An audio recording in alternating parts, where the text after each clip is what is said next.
Tolee botaayee gaaf deebiin wajjin gochuudhaaf eeyyamamoo ta'uu keessaniif galatoomaa. Yeroo jijjiiramaa sana abdiin uummata Oromoo maal fakkaata ture? Abdiin namoota hedduu akkam ture?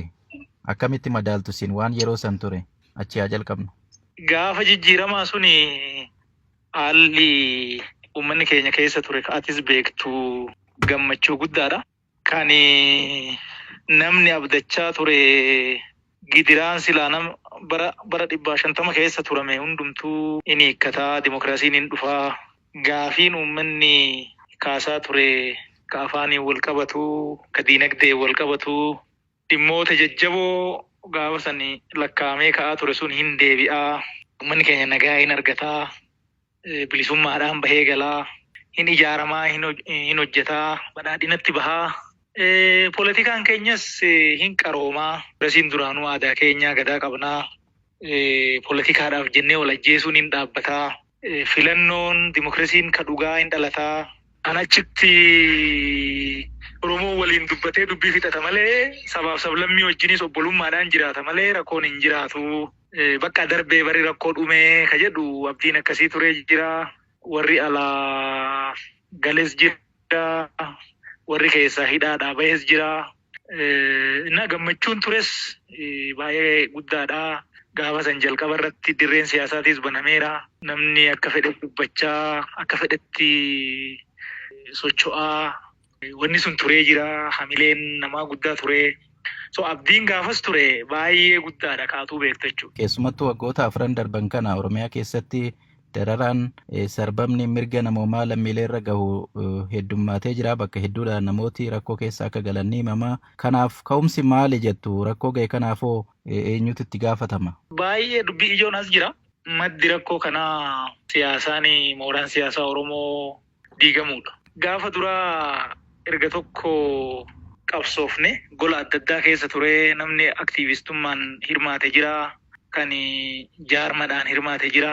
Bakka adda addaa irraa namni qabsoo kana godhee sabaaf sablammii wajjinis keessattuu dargaggoota naannoo Amaaraa fa'aa wajjinis jettoo fa'aa wajjinis qeerroon wal dubbisee qabsoon godhe suni gaafas akkasitti ture. Garuu maalinni garamitti akkamitti deemna ka jedhu suni dursamee karoorri hin kaayamne. OPDO'n qabsaa'ota gola adda addaa keessa jiraniif yaamicha godhee ture. Marii guyyaa 10 Adaamatti godheen bara 2010 gara jalqabaarra. Yaamichi guddaan godhamee dimokiraasiidhaan waliin hojjannaa jedhu turee jira. Garuu maaltu ta'e ergasii jijjiiramni gaafa dhufeen booda namni gara dubbii aangoo, gara dubbii faayidaa waan akkasiitti deemuu dhufee wal harcaasuutu dhufee bitaa mirga harkisuu dhufee ka biraa hafee dhaabuma OPDO keessatti erga ODP'n ijaarame illee ODP keessatti walii wajjin mari'atanii ajandaa tokko irratti walii galanii waliin hojjechuun hin dhabame. Gara keenyaan marii nu barbaachisaa, koorii nu barbaachisaa.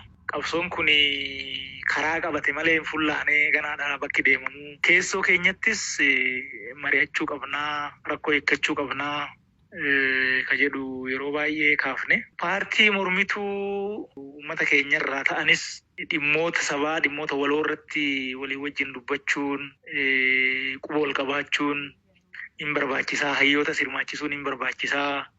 Koorii nu barbaachisaa. Siyaasaan kunii akkasumatti harka tokko lamaan murna tokkoon waan deemuu miti an jedhu yeroo baay'ee kaafne. Garuu mariin hin sodaatama. Siyaasaan Oromoo itituurra gara faca'uutitti deeme.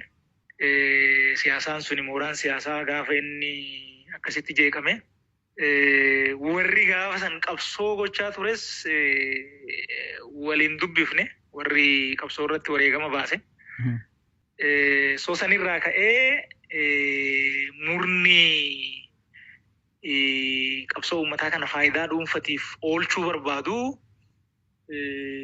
bitaa mirgaan hundumaa waliin dhahee giddu galeessa to'ate jechuudha waan kana.